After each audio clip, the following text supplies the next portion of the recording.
The egg that should not have hatched here. The village of Ashford's Creek had stood at the edge of the Cinderwood for 300 years, and in all that time, through droughts and floods, through the pale winter that killed half the livestock, through the goblin raids of 1247 and the great millstone fire of 1301, not a single dragon had dared lay a clutch within 5 leagues of its walls. This was not an accident. It was not coincidence. It was, in the deeply considered opinion of every dragon who had ever circled the Cinderwood on leathery wings and surveyed the surrounding countryside with ancient, calculating eyes, a matter of principle. Dragons were proud creatures. They were proud in the way that mountains are proud, not through any particular effort or vanity, but simply as a fundamental condition of their existence. They had been in the world before humans built their first fire, before the first crude word was scratched into the first clay tablet, before any of the short-lived, fragile, inexplicably numerous little bipeds had learned to look up at the sky with that particular mixture of terror and hunger that dragons had come to recognize as worship. They had watched civilizations rise and crumble like sandcastles below the tide line. They were, by any reasonable measure, the apex of everything, the highest expression of scale and fire and intelligence and raw geological power that the world had yet managed to produce. They did not nest in root hollows behind farmers' pig pens. They chose their nesting grounds with the cold, precise calculation of generals selecting a battlefield for a war they fully intended to win. High peaks where the wind screamed and the air tasted of lightning, and the drop below was long enough that anything falling from it would have several seconds to contemplate its own insignificance before the end. Volcanic vents where the earth itself breathed heat upward in great billowing columns, and the rock underfoot glowed orange in the deep cracks, and the whole landscape smelled of sulfur and ancient, patient destruction. Cursed ruins in forgotten places where the stones still hummed with old magic, and the shadows moved in ways that shadows ought not to move, and travelers who wandered too close did not wander back out again. These were appropriate nesting sites. These were locations that communicated, with appropriate clarity, exactly what sort of creature was in residence, and exactly what the surrounding world could expect if it had the temerity to come closer uninvited. Not the root hollow of a fallen oak behind a farmer's pig pen, 15 feet from a structure that smelled overwhelmingly of mud and manure, and 3 very unimpressive pigs who had named themselves, in the loose way that pigs develop associations, after the particular patches of sunlight they preferred to sleep in. Yet that is exactly where Elder Marin found the egg.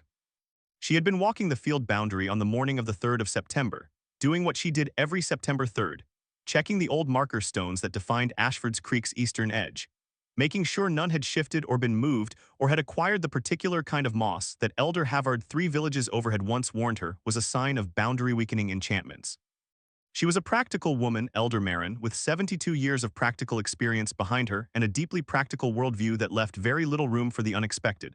She had a plan for almost everything. She had contingency plans for most of her plans. She had, over the course of 7 decades, cultivated the kind of settled certainty about how the world worked that most people spend their whole lives trying and failing to achieve. She had absolutely no plan for a dragon egg. It was the size of a large watermelon, and it sat in the curved bowl of the fallen oak's exposed root system as though it had been placed there deliberately, cradled in earth and old wood with a care that seemed almost tender. The shell was dark, not quite black, not quite red, but something that shifted between the two depending on the angle of the light, like a coal that was still deciding whether to keep burning. It was warm. Elder Marin could feel the heat radiating from it from 3 feet away, a deep, steady warmth like a banked fire, and the grass within a 2-foot radius of the egg was dry and slightly yellowed despite the recent rains. She stood very still for a long time. Around her, the morning continued its ordinary business, birds moving in the hedgerow, a cow lowing somewhere in the middle distance, the faint sound of someone in the village already at work with a hammer. The world had not paused for this. The world seemed, in fact, entirely unaware that something had gone profoundly wrong with the established order of things. Elder Marin walked back to the village with her face the color of old ash and her hands shaking for the first time in 40 years. She reported it to the village council with a pale face and trembling hands, and to their credit, the council responded with reasonable efficiency. A full council meeting was convened within the hour, all 7 members, including old Seb the miller, who had to be fetched from his wheel and arrived smelling of grain dust and mild resentment. The matter was discussed. Various unhelpful opinions were expressed. Someone suggested covering the egg with a large blanket, which suggestion was met with the silence it deserved. Someone else suggested moving it, which prompted a lengthy debate about whether moving a dragon egg constituted a provocation, and whether the mother dragon, wherever she was, would track it by smell or by some deeper draconic sense that human scholars hadn't properly documented yet. In the end, the council agreed on the course of action that councils reliably agree upon when confronted with a problem that exceeds their expertise. They sent for someone else to deal with it. A runner was dispatched to the capital with a letter requesting the immediate attendance of a licensed dragon warden, the letter written in Elder Marin's careful hand and sealed with the village's official stamp. A small fish leaping, which had always struck visitors as an odd choice for a village council seal, but was the result of a founding story too long to summarize here. The Dragon Warden, a Sir Aldrich Vane, according to the registry, 19 years of service, specialization in wild hatchling management, sent a letter back saying he would arrive within the fortnight. The egg, apparently unbothered by anyone's administrative timeline, had its own schedule entirely. 3 weeks passed in the particular kind of tense, held breath quiet that descends on a place when everyone knows something significant is coming and no one knows exactly when. The villagers went about their lives with the slightly heightened awareness of people who have been told there is a wasp's nest somewhere in the house but haven't located it yet.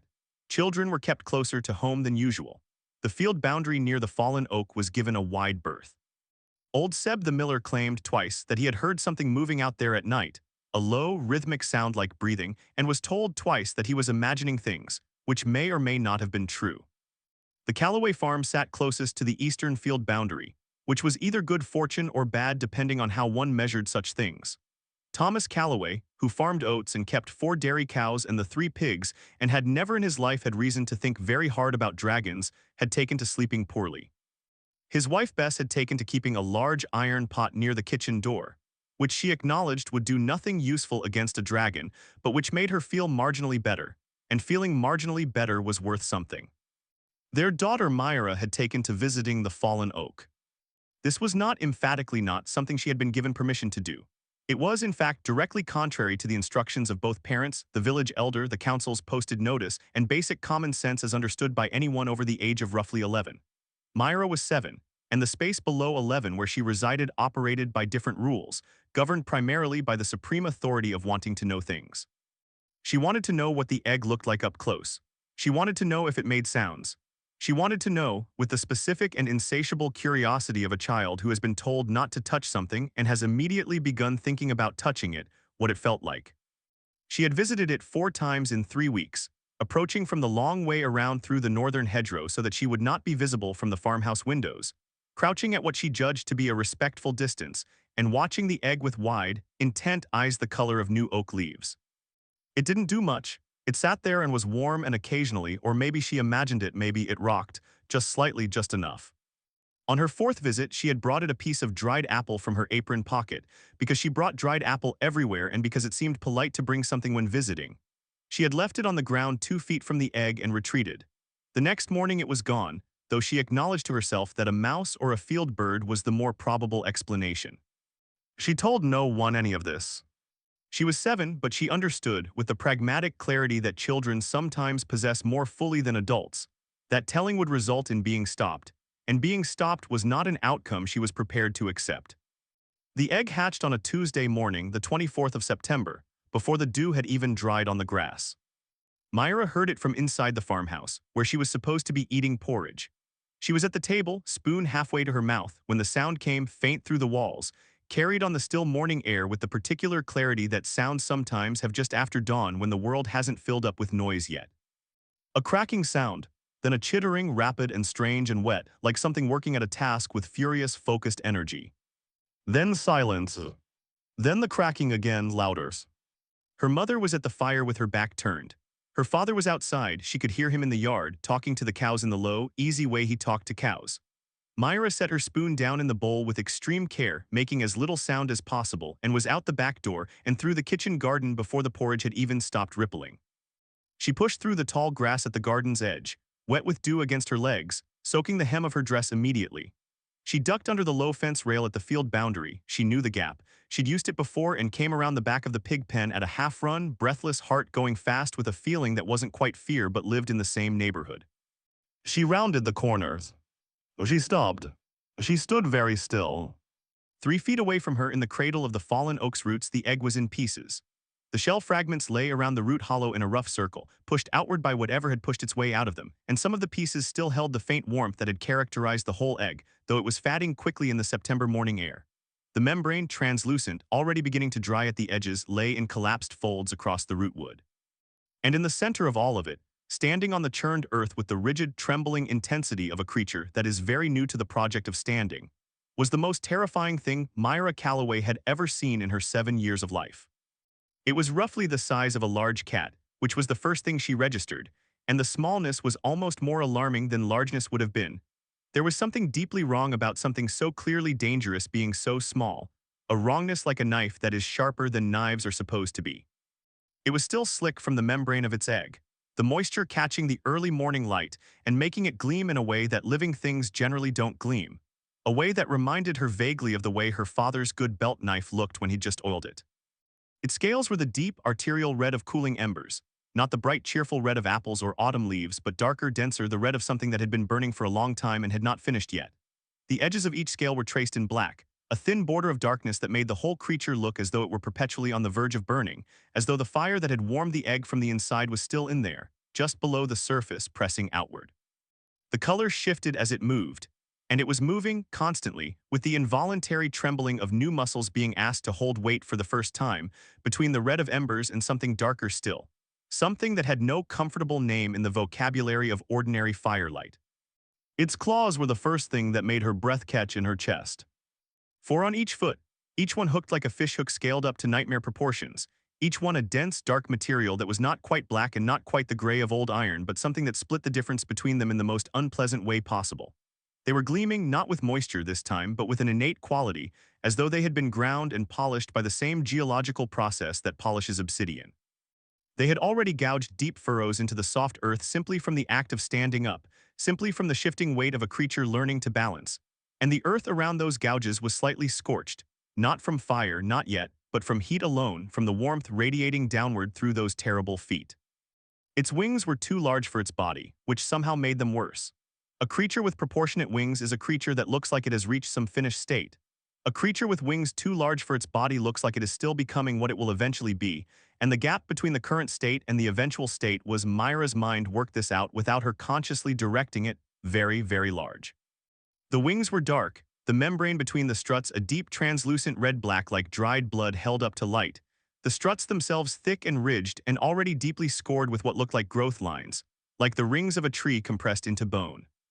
They were trembling with the effort of unfolding for the first time, spreading outward in a motion that was simultaneously clumsy and terrifying.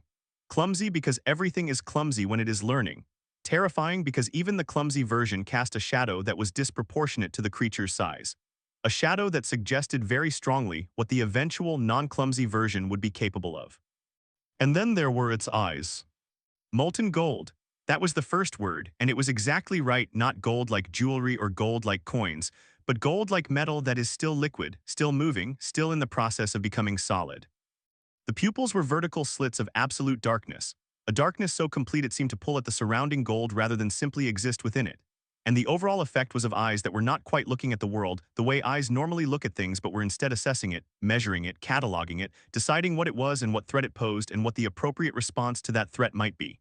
The eyes were ancient in a way that the rest of the creature was not.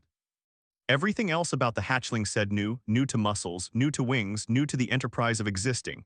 The eyes said something else entirely. The eyes said that whatever was looking through them had a very long history and that the history was not gentle. It fixed those terrible golden eyes on Myra, and in the half-second before anything else happened, she had the distinct and unusual experience of being truly, thoroughly seen, not noticed, not glanced at, but catalogued down to her bones. Then it opened its mouth. The teeth were needle-thin and numerous, arranged in rows that made a single, unified argument about the nature of things that eat and things that get eaten, and which side of that argument this creature had been born onto.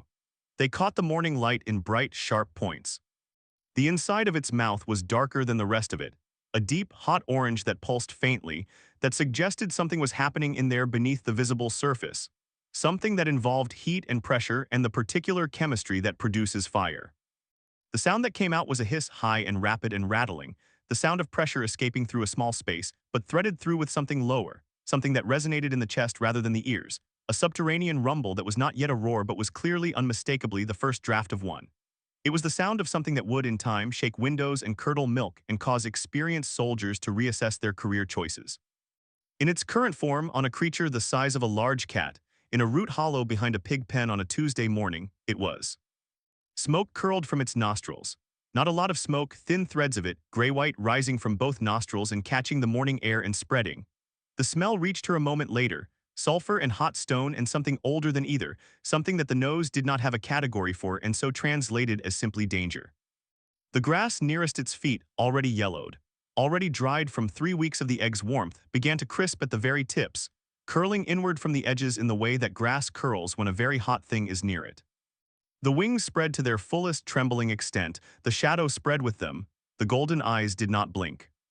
By every reasonable measure, by every instinct that 300,000 years of human evolution had carefully and laboriously installed in the human nervous system for exactly this kind of situation, a child standing 3 feet from this creature should have screamed, should have run, should have at the absolute minimum taken several large steps backward and put the fence rail between herself and the thing with the needle teeth and the crisping grass and the eyes that looked like liquid metal. Myra Calloway did none of these things. She stood completely still for a moment, not frozen, not paralyzed, but still in the particular way of someone who is looking at something very carefully and thinking very hard about it. Her head tilted to one side. Her hands, which had been loose at her sides, came together behind her back in the posture she adopted when she was examining something interesting, the posture her mother recognized as the one that preceded questions. Her weight shifted forward, almost imperceptibly, in the direction of the creature rather than away from it. She leaned in. The smoke from its nostrils continued to rise. The grass continued to crisp. The wings continued to cast their oversized shadow across the root hollow and the broken egg and the churned, scorched earth. The molten gold eyes continued to stare at her with their ancient, measuring stare. And Myra Calloway, 7 years old, gap-toothed, dressed in a dew-wet dress with an apron that had apple stains on the pocket, hair escaping its braid in 3 places already at this early hour. Shoes muddy from the kitchen garden, leaned forward slightly, tilted her head and said, with the full and uncomplicated conviction of someone who has looked at something and understood it completely and correctly and does not see any reason to pretend otherwise. Adorable. The word fell into the morning air with a quiet clarity that somehow, in the breathless silence of that moment, carried further than a shout would have. The hissing stopped. The wings did not fold, but they stilled. The smoke from the nostrils thinned. The golden eyes blinked once slowly, and something passed through them that was not anger and was not calculation and was not any of the things that those eyes had been built to express. Something else, something new. The dew finished drying on the grass around them. A bird started up again in the hedgerow, somewhere back toward the farmhouse, apparently having decided that whatever had made it go quiet was no longer worth going quiet about. Myra kept her hands clasped behind her back, kept her weight forward, and looked at the most terrifying thing she had ever encountered with an expression of warm, open, entirely genuine interest. The expression of someone who has found something wonderful in an unexpected place and intends to learn absolutely everything about it. She reached into her apron pocket with one hand. She produced a piece of dried apple. She held it out. The morning went on around them, ordinary and unhurried, full of ordinary light and ordinary birdsong and the distant ordinary sound of a farm beginning its day. And in the root hollow of a fallen oak, everything was changing. She had no idea, standing there with the apple on her palm and the smoke thinning in the air between them, that she had just done something that trained dragon wardens spent years attempting and never quite managed. She didn't know that yet. She was 7, and she had found something wonderful, and she was going to learn everything about it.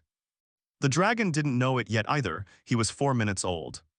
They were, in their own separate ways, equally new to what was happening between them.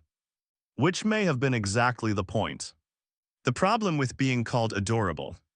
The hatchling who would eventually be recorded in the great draconic registers under the name Vorithix the Undying, Scourge of the Eastern Reaches, he whose breath turns mountains to glass, Architect of the Third Burning, Bane of the Ironspire Coalition, and no fewer than 11 other titles that each represented a chapter of history that lesser creatures had not survived, did not know the word adorable. He was, after all, approximately 4 minutes old. He had no words at all yet in the strict sense. Language would come later, as it always did for dragons, not learned the way human children learn it, haltingly and by increments word by word with years of error and correction, but arriving all at once around his 3rd year in a sudden cognitive flowering that dragon scholars called the first unfolding and that Vorithix would later describe, to the very limited audience he trusted enough to describe anything personal to, as feeling like a dam breaking. One morning there would be no language. The next morning there would be all of it, fully formed, complete with grammar and nuance, and the particular draconic capacity for saying several things simultaneously with a single inflection. But that was 3 years away, and this was now, and now he had no words. What he had instead was something older and more fundamental than words. He had instinct, the dense, layered, extraordinarily sophisticated instinct that 100,000 years of draconic evolutionary history had compressed into his nervous system, the way geological pressure compresses carbon into diamond. Every behavior he would need for survival, every response protocol for every situation he was likely to encounter, every social cue and threat assessment and territorial imperative. All of it was already in him, fully loaded, ready to deploy, waiting only for the appropriate trigger. He had heard a sound.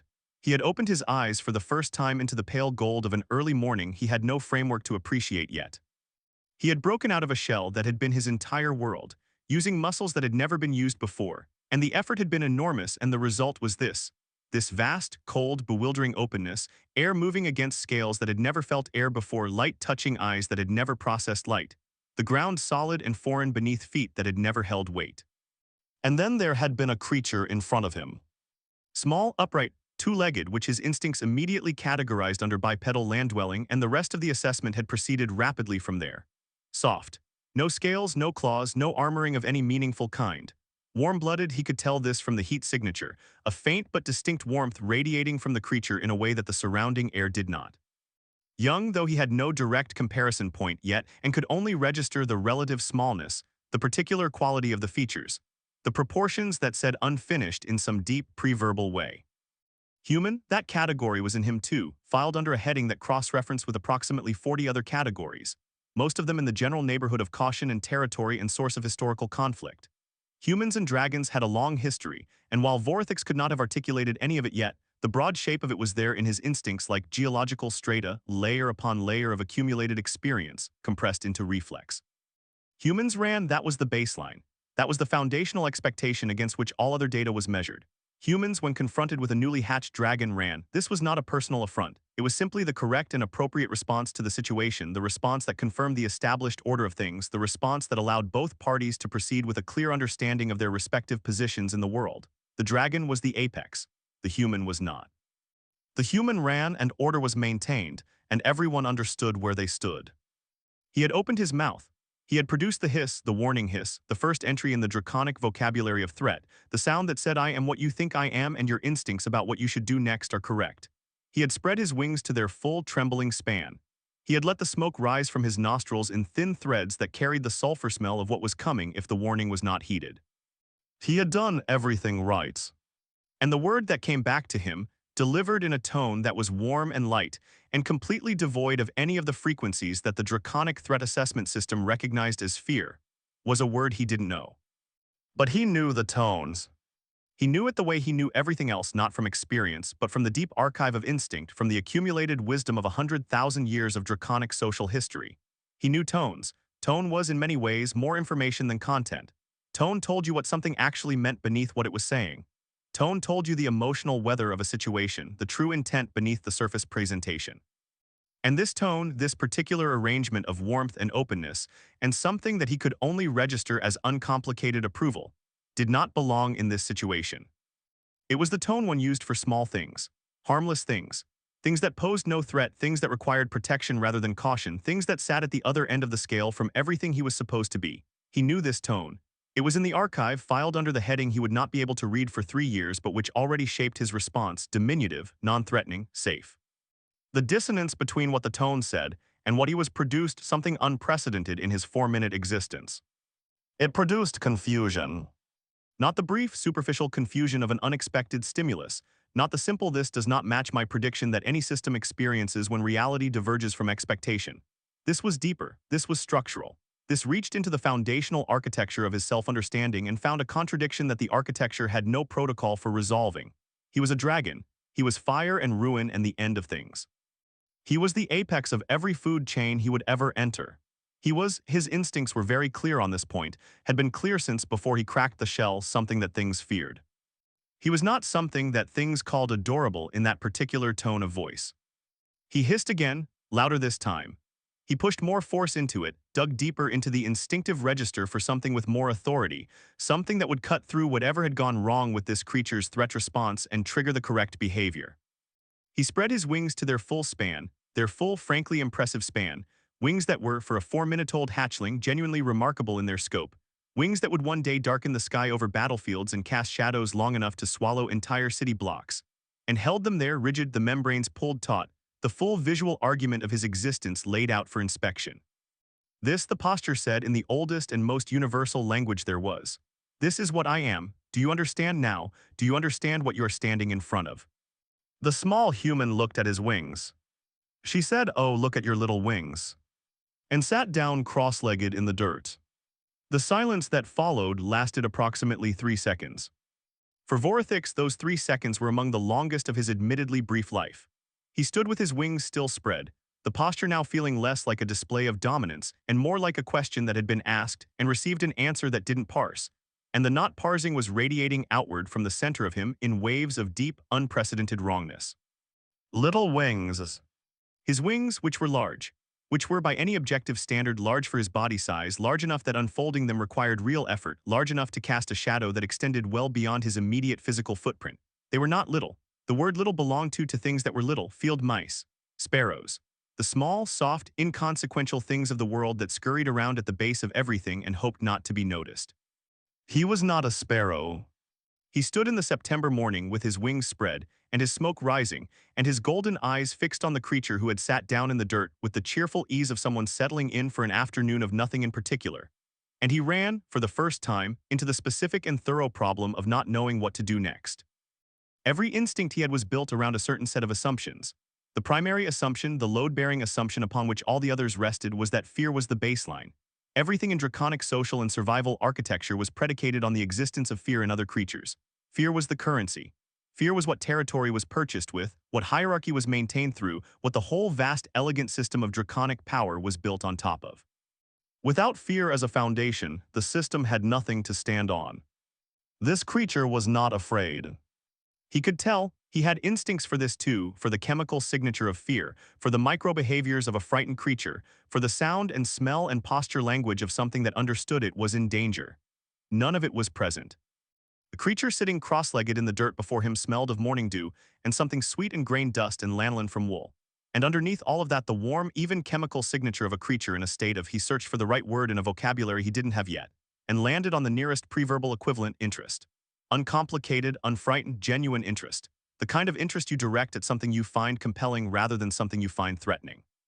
She was looking at him the way he suspected, based on absolutely no prior experience, working entirely from instinct and the deep archive, that one looked at something one wanted to understand better.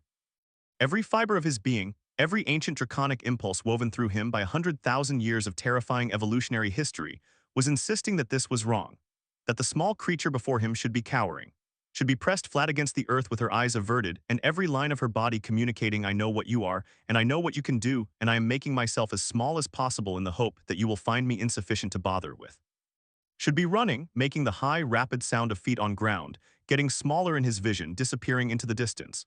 Should at the very least be making some version of the high, specific, satisfying sound that prey makes when it understands, finally and completely, and without any remaining ambiguity, that it has made a terrible mistake. Instead, the small creature reached into the pocket of her apron. She produced a piece of dried apple. She held it out on her palm with the same cheerful, unconcerned expression she might use to offer a treat to one of her father's goats. With, in fact, the specific gentleness of someone who has offered treats to animals before and knows the correct posture for it. Palm flat, fingers together, the offering displayed clearly and without any motion that might be misread as a threat. The dried apple sat on her palm in the morning light. It was small and slightly shriveled and smelled of sweetness and fermentation, and something his very new nose registered as pleasant before his dignity had a chance to object. Vorithix stared at the apple. He looked at the girl. He looked back at the apple. He was a dragon.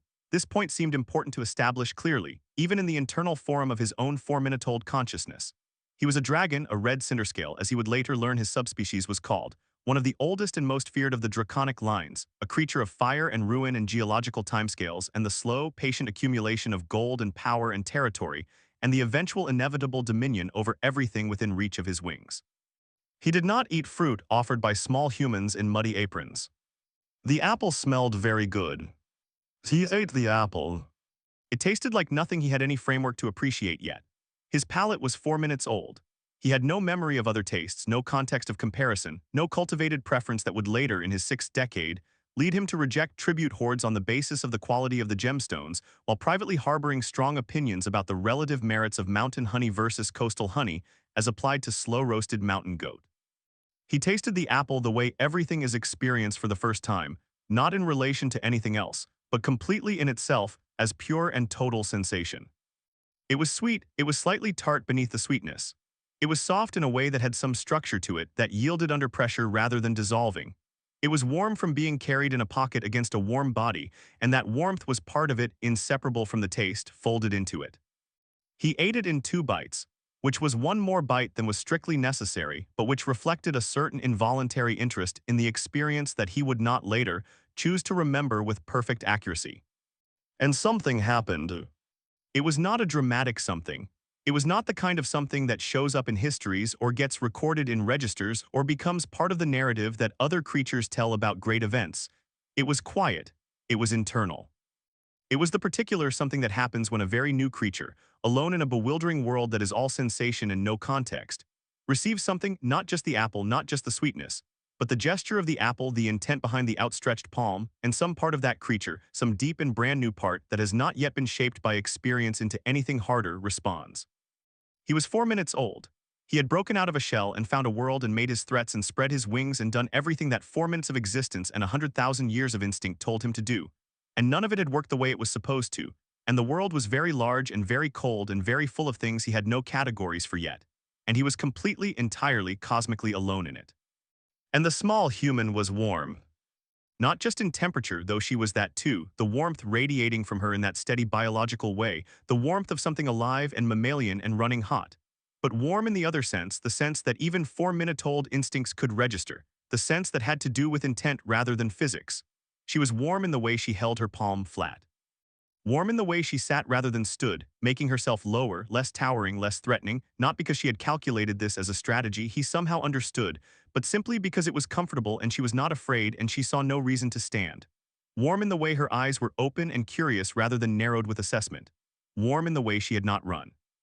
The act of taking the apple satisfied something that had nothing to do with hunger and nothing to do with dominance, and nothing to do with any of the ancient draconic categories his instincts had prepared him for.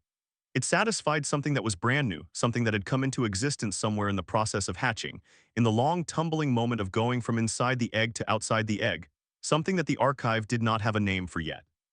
He was still trying to work out what to do about all of this, still standing, still technically in a posture that could be interpreted as threatening if one squinted at it charitably, when the small human moved. She moved slowly, unhurriedly, the way she might move toward anything she wanted to get closer to without startling it. She leaned forward from her cross-legged position in the dirt, and she raised her right hand, and she extended 2 fingers, and she reached toward the ridge above his left eye. Every threat protocol he had said to move, said to snap or hiss or step back or produce some response that made clear that approach without invitation was not something he permitted. He stood completely still.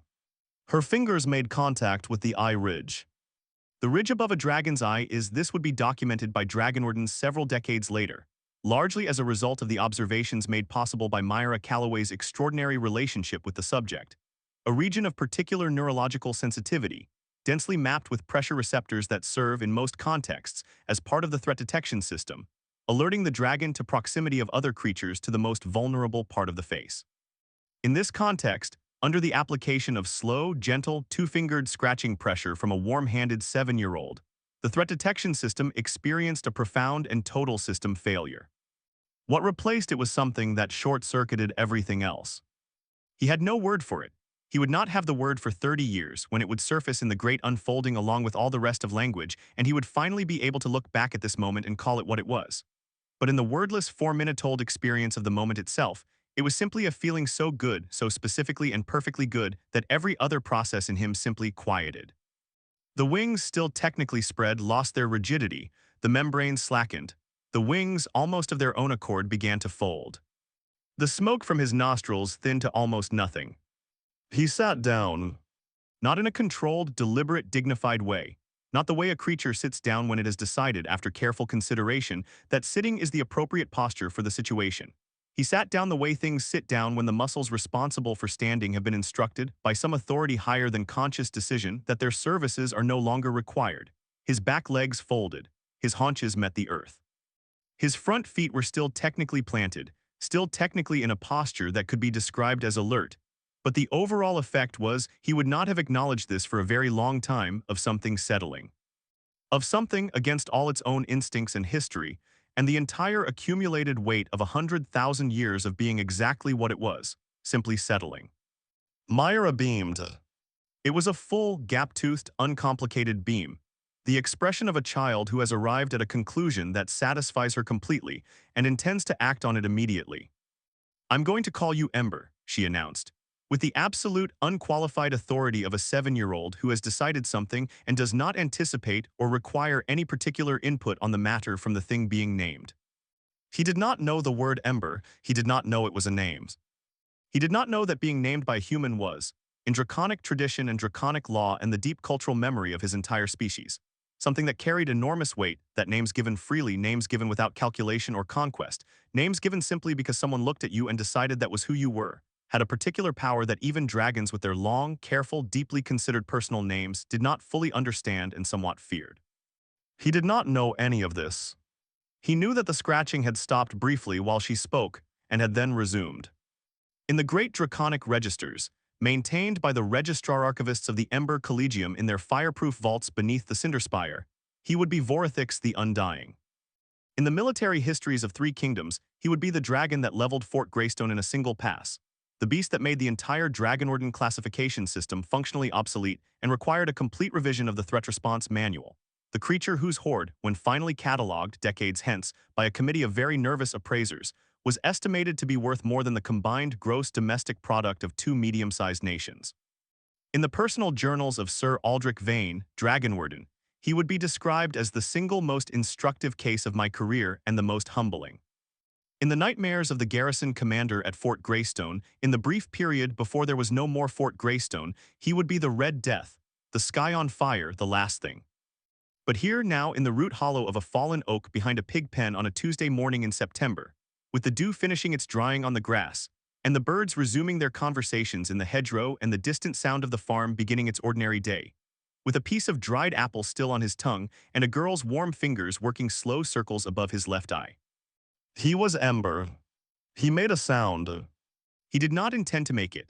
It arose without his permission from somewhere low in his chest, a vibration more than a sound, something that traveled through his ribcage and up through his throat and emerged as a low, rolling, rattling warmth that was not a hiss and was not a warning, and was not any sound in the draconic repertoire of threat and dominance and ancient power. It was structurally, acoustically, and in every meaningful sense identical to a purr. He would deny this later. He would deny it for approximately 40 years, with great firmness and increasing creativity of justification to anyone who brought it up. He would cite alternative acoustic explanations. He would reference obscure draconic physiological literature. He would, on one memorable occasion, produce a 12-minute argument about the fundamental differences between feline vocal resonance and draconic chest cavity vibration that was technically very impressive and convinced no one. But that was later. Now he sat in the morning light and purred, and the girl scratched his eye ridge and beamed her gap-toothed beam, and the world continued its ordinary turning around them, unaware that something had just happened that would eventually require 17 pages of field notes and a revised understanding of an entire species to begin to explain. Something small and enormous all at once. The way the most important things always are. He was 4 minutes old, and he had already learned the first and most disorienting truth of the world he'd hatched into, that the creature standing in front of you is never only the creature standing in front of you. It is also the creature it has decided to be, in relation to you, in this specific and unrepeatable moment. Myra had decided to find him wonderful. He had, without quite meaning to, decided to let her. What the Dragonorden found. Sir Aldrich Vane had, over the course of 19 years of professional dragon management, developed a very specific relationship with the word unprecedented. He used it sparingly. This was deliberate. He had watched younger Dragonordens deploy it freely, had watched them arrive at perfectly ordinary hatching sites with their eyes wide and their voices climbing, and their incident reports littered with unprecedented this and never before documented that, and had spent considerable time and patience talking them back down to accurate, measured professional language. Because the truth was, almost nothing in dragon-related incident management was truly unprecedented.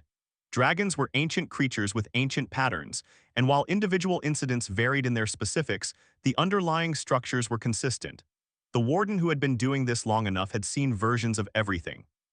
This was the professional worldview that 19 years had built in him, and he held it with justified confidence. He was currently holding it somewhat less confidently than usual, because he was 12 days late, 12 days, which was 11 days more than the margin he allowed himself, and 11 days during which a wild red cinderscale hatchling had been in unsupervised proximity to a civilian family, which was the kind of situation that the Dragon Warden's manual addressed in a section titled Acute Threat Scenarios in very direct language, and he had spent the last 40 miles of road imagining. With increasing vividness, the range of outcomes that awaited him. The range ran from bad to significantly worse, with several stops in between. The horse beneath him, a good horse, a steady horse, a horse that had carried him through 3 genuine crises without complaint, had begun communicating, through the subtle language of a horse that has been ridden hard for too long, that it had opinions about the pace. Aldrich had acknowledged those opinions and maintained the pace anyway, because 12 days was 12 days and a red cinderscale was a red cinderscale, and whatever he was riding toward, he needed to get there. Came over the last hill into the valley where Ashford's Creek sat at the edge of the cinderwood, and the village looked normal. Entirely confoundingly normal. Smoke from chimneys, the sound of someone working metal, a dog somewhere in the middle distance barking at something with the focused, rhythmic bark of a dog that has found something interesting and is reporting on it dutifully. The fields showing the stubbled remains of the autumn harvest. The cinderwood dark at the eastern edge the way it always was. No scorch marks, no collapsed structures, no fleeing residents. He adjusted his assessment.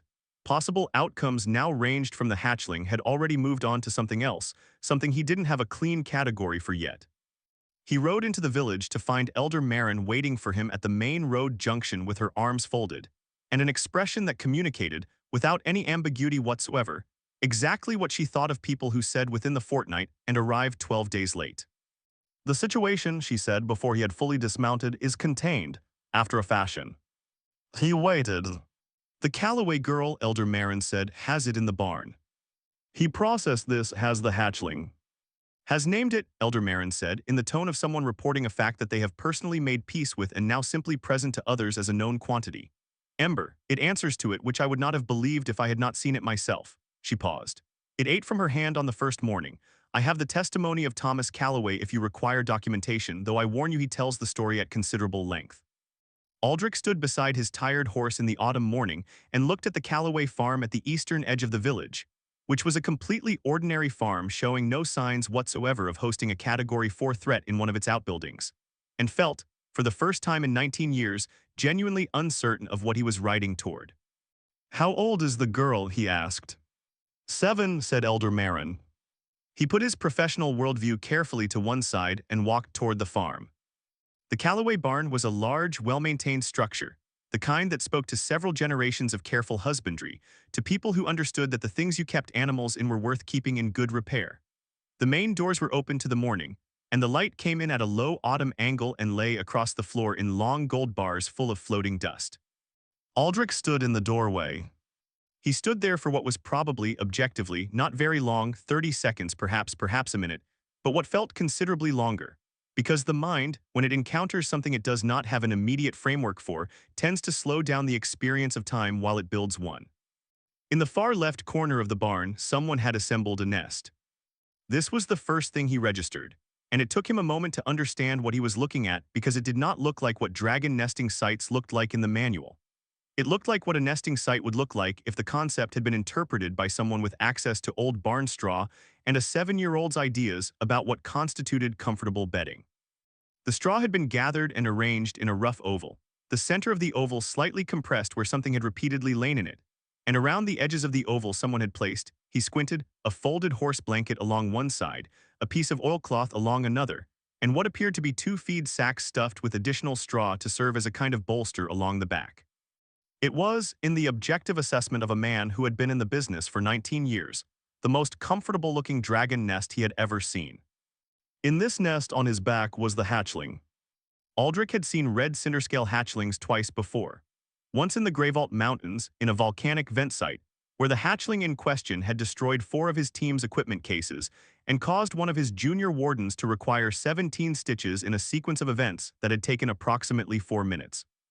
Once at the edge of the Thornwood, where a clutch of 3 had needed to be relocated before a logging operation began, and the relocation had been the single most complicated logistical operation of his career to that point, requiring specialist equipment, a small team, and a series of carefully choreographed movements that had still resulted in one badly burned glove and a scar on his left forearm that he still had.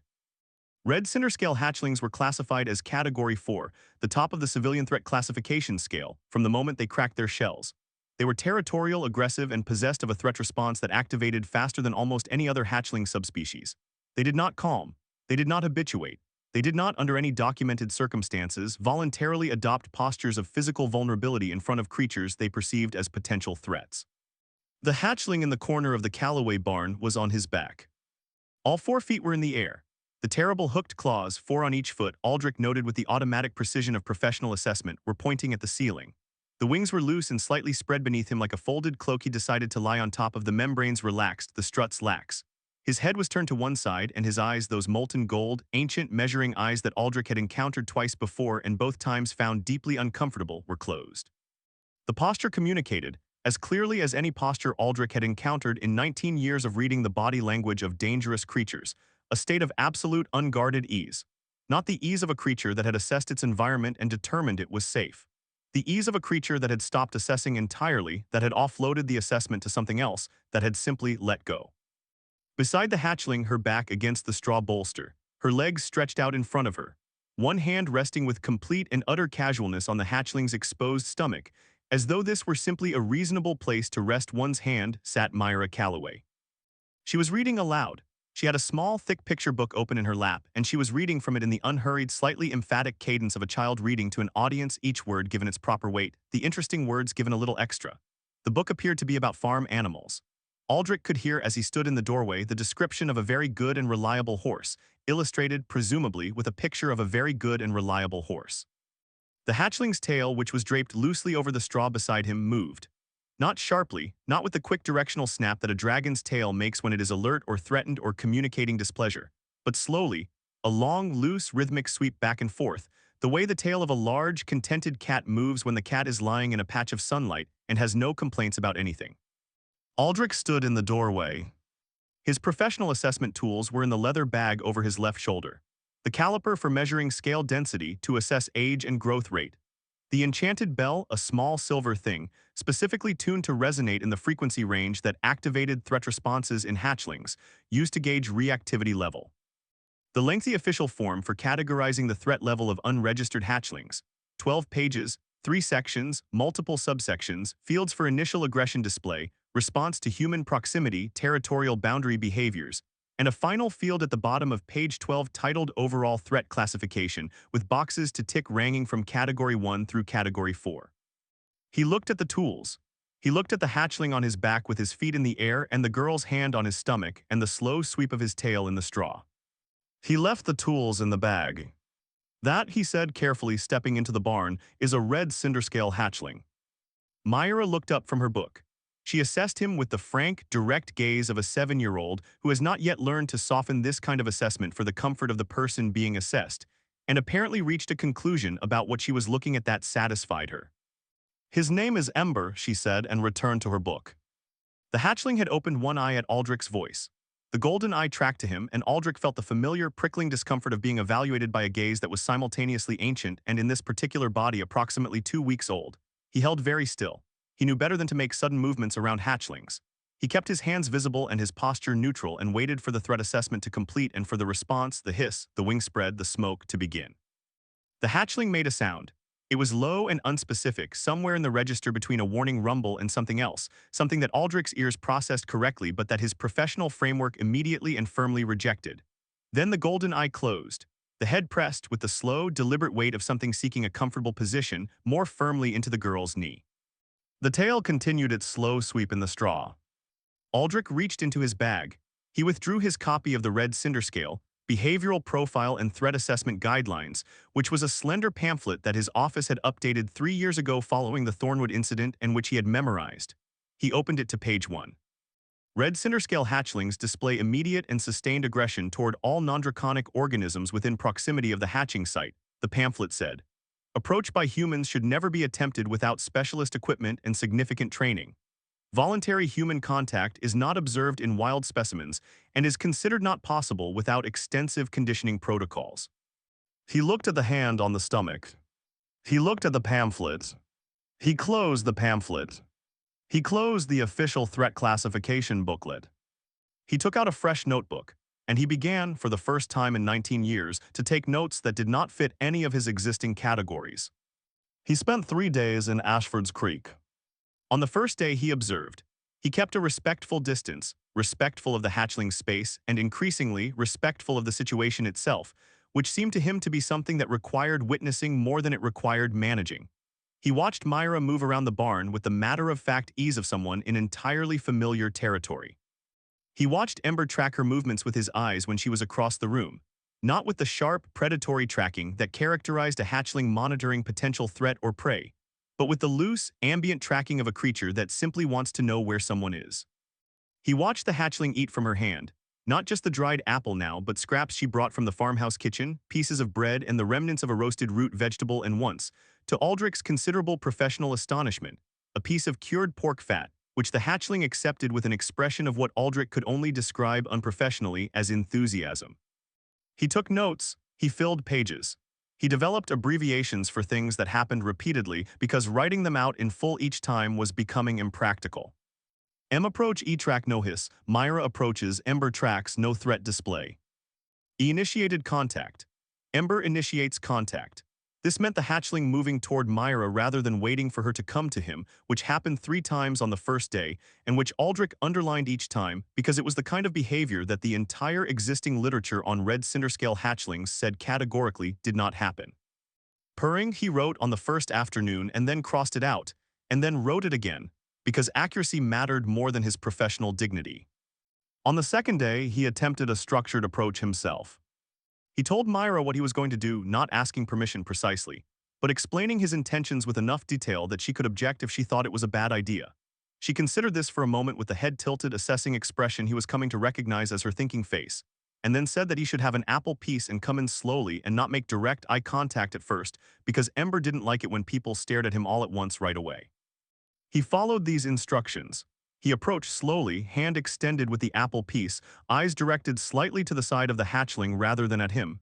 He stopped 6 feet away and waited. Ember looked at him for a long time.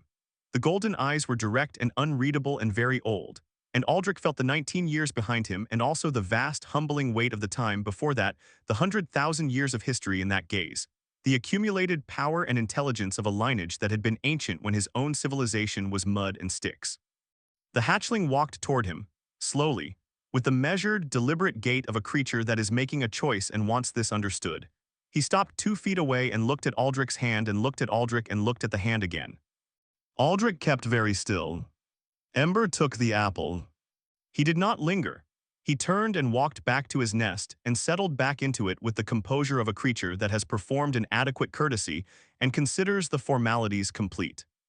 But he had taken the apple and he had not hissed. And when Aldrich took 3 more careful steps forward and stood at the edge of the nest, the hatchling looked at him with those ancient eyes and then looked away, a very specific look away. The kind that means I have assessed you and determined you are not worth ongoing concern, which was, Aldrich knew from long experience, the highest compliment a dragon hatchling could pay. He wrote 3 pages of notes about this interaction, and was aware, writing them, that the notes could not fully carry what it had felt like to be on the receiving end of that gaze and that choice. On the 3rd day, he spoke with the Calloway family. Thomas Calloway told the story of the first morning at considerable length, as Elder Marin had warned, and Aldrich let him tell it because the details were professionally valuable, and also because Thomas Calloway was a man who had spent the last 2 weeks sleeping badly and worrying deeply, and deserved the small relief of having someone sit at his kitchen table and listen. Bess Calloway served tea and added corrections to her husband's account with the efficient precision of someone who has been correcting a particular person's retellings for many years, and has the process well streamlined. The facts as assembled, Myra had found the egg 4 times before it hatched. She had been bringing it apple pieces. She had been, in her own words as reported by her mother, talking to it during her visits, though what she had said she declined to specify. She had been present at the hatching not because of any plan but because she had heard the sound and wanted to know what it was. And wanting to know what things were was simply, for Myra, a more powerful force than most of the forces that operated on other people. Bess Calloway paused in the telling at this point and said, with the expression of a woman who has had 7 years to develop a complex relationship with this particular quality in her daughter, that she was not sure whether to be grateful or terrified, and that she suspected the true answer was both. Aldrich noted this down verbatim. He filled his report carefully and honestly, which meant that the report was, as his supervisors would later note, unprecedented and borderline incoherent, and yet entirely supported by the evidence. He noted the zero territorial aggression, the voluntary bonding, the social behaviors that did not appear in any existing literature. He noted that the primary bonded human was 7 years old and appeared to have accomplished, through the combination of dried apple and complete fearlessness, something that trained dragonwardens with years of experience and full specialist equipment had never managed. He wrote it all down in the official language of his profession, and the official language strained under the weight of it, and he did the best he could. And then in the evening of the third day, sitting alone in the room Elder Marin had arranged for him, with the official report complete and sealed beside him, he opened his personal journal. He sat with the pen for a while before he wrote anything. Through the window, the cinderwood was dark at the eastern edge of the valley, and the stars were coming out above it. And somewhere in the Calloway barn, a hatchling that had been, 2 weeks ago, a Category 4 threat requiring immediate specialist response was sleeping in a straw nest that a 7-year-old had built for him, probably on his back, probably with his feet in the air. He began to write. Dragons, he wrote, it appears, are not so different from any other creature. What they respond to in the end is not force or magic or any particular expertise.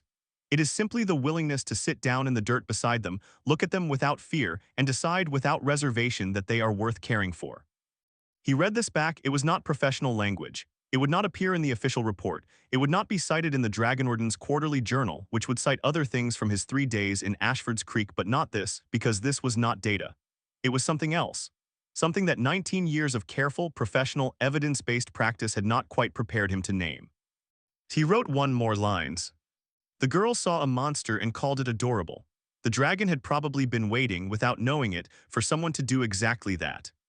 He closed the journal. He sat for a moment in the quiet of the evening.